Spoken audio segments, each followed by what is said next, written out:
Bonjour, aujourd'hui je vais vous livrer un de mes petits secrets que j'utilise pour nettoyer mon foie quand je l'ai un petit peu malmené, qui est hyper simple. Ça consiste tout naturellement à utiliser des hydrolats que je vais diluer dans une bouteille d'eau et qui vont me permettre de vraiment faire du bien à mon foie tout au long de la journée. Ça, c'est quelque chose que je fais quand, par exemple, pendant plusieurs jours de suite, j'étais amenée à manger un petit peu trop en quantité. Parfois des choses un petit peu trop grasses, comme du fromage, des choses comme ça, avec un peu de vin. Et je sais que c'est pas formidable pour moi, et je le sens assez vite. C'est-à-dire que j'ai appris à reconnaître les signes que m'envoie mon organisme quand j'ai fait ça sur quelques jours. Et dans ce cas-là, très simple, je prends une bouteille, alors c'est pas 1 litre, c'est 75, je prends une ex-bouteille de vin, tout simplement parce que le verre est teinté, et que ça m'intéresse que le verre soit teinté, parce que ça va protéger ma préparation de la lumière le temps que je la boive. Et je prends donc une bouteille de 3/4 de litre que je remplis d'eau plate. Alors là, je vous laisse faire vos choix entre l'eau plate en bouteille et l'eau plate du robinet. Chacun ses convictions, chacun ses croyances. Si ça vous intéresse, j'ai fait une vidéo à la Chouette Détox d'automne pour parler du choix à opérer quand on veut prendre de l'eau, chercher le moindre mal. Donc je prends une bouteille d'eau et je mets dedans 1 à 2 cuillères à soupe d'un mélange d'hydrolat que je fais moi-même. Je mélange 3 hydrolats. Un hydrolat de romarin, un hydrolat de citron et un hydrolat de menthe poivrée. Alors déjà, qu'est-ce que c'est qu'un hydrolat ? L'hydrolat, c'est la partie aqueuse des principes actifs d'une plante. Alors, quand c'est une plante aromatique, il va y avoir l'huile essentielle, qui est la partie huileuse, si on peut dire. Et la partie aqueuse, ça va être l'hydrolat, mais on peut aussi avoir des hydrolats sur des plantes qui ne sont pas aromatiques, et dans ce cas-là, il n'y a pas d'huile essentielle, il y a juste l'hydrolat avec quelques essences aromatiques contenues dans l'hydrolat, mais très très peu.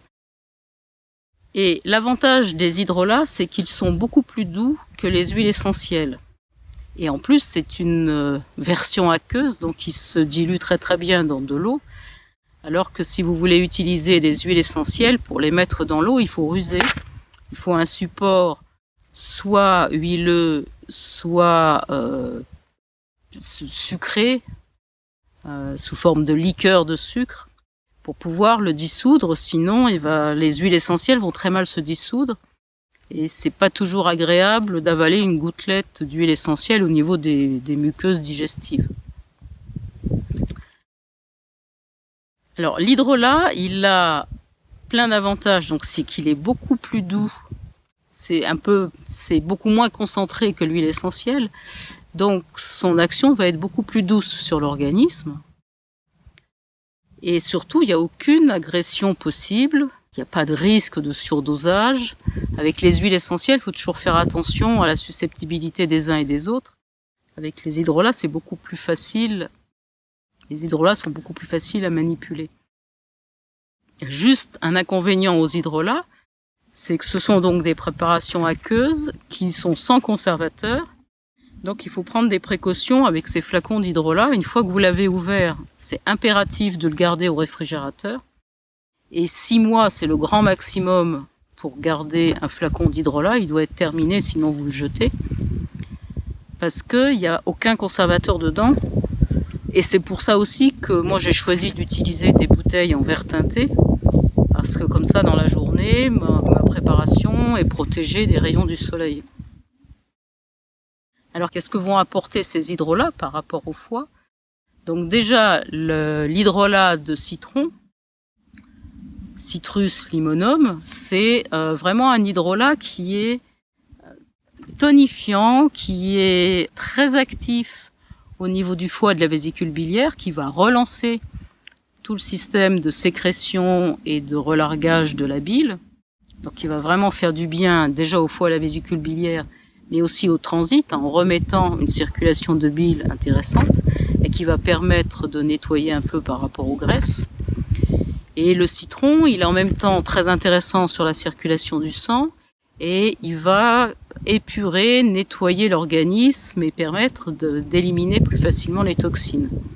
Et comme il a un côté un peu tonifiant, il est parfait pour la sortie de l'hiver au moment où il y a besoin de rebooster un peu tout en nettoyant peut-être les excès alimentaires de l'hiver.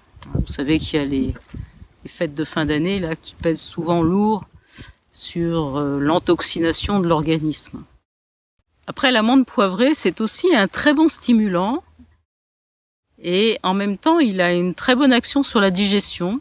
Chaque fois que vous avez des problèmes de digestion, des choses qui ont du mal à circuler, l'amande poivrée est très intéressante.